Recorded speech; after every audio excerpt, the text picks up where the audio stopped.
भोजपुरी दबंग प्रेजेंट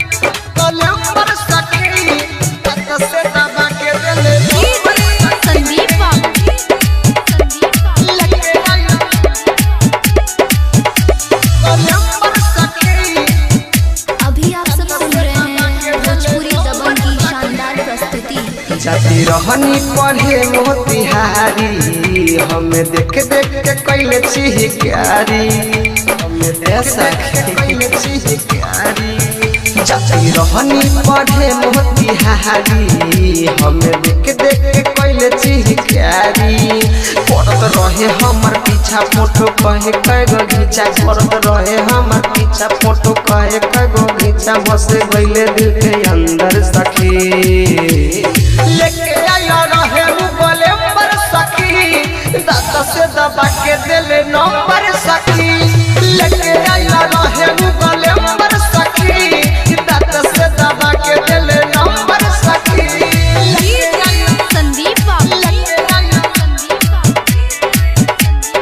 लेके आया रहे अभी आप सब सुन रहे हैं भोजपुरी दबंग की शानदार प्रस्तुति। हमेरा हो गइल सुन सखी प्यारा हो कहरता मन अबे रहब ना कुमार हो शादी के हमारा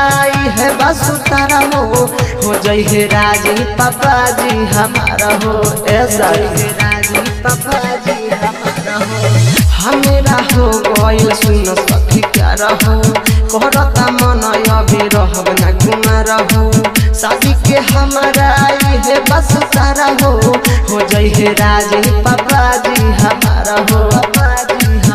निका बाबे हमारा राजा सुना आई हमारा मजा निके बाबे हमारा राजा सुना आई हमारा मजा बाबे सुंदर सखी लेके आया रहे नंबर सखी दांत से दबा के दिले नंबर सखी लेके आया रहे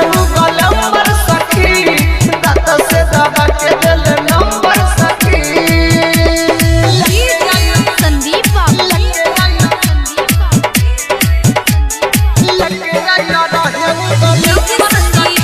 अभी आप सब सुन रहे हैं भोजपुरी दबंग की शानदार प्रस्तुति। सागर संगम अपना मावा बतैले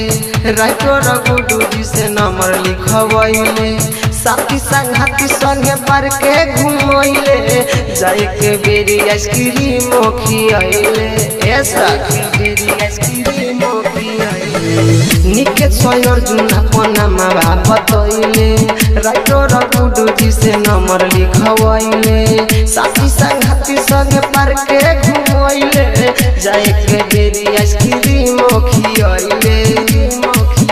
टोपी पेन्हले उलाला सखी बानी खुशहाल टोपी पेन्हले उलाला सखी बानी खुशहाल बाबे अंबर सखी लेके आया रहे नंबर सखी दांत से दबा के दिले नंबर सखी लेके आया रहे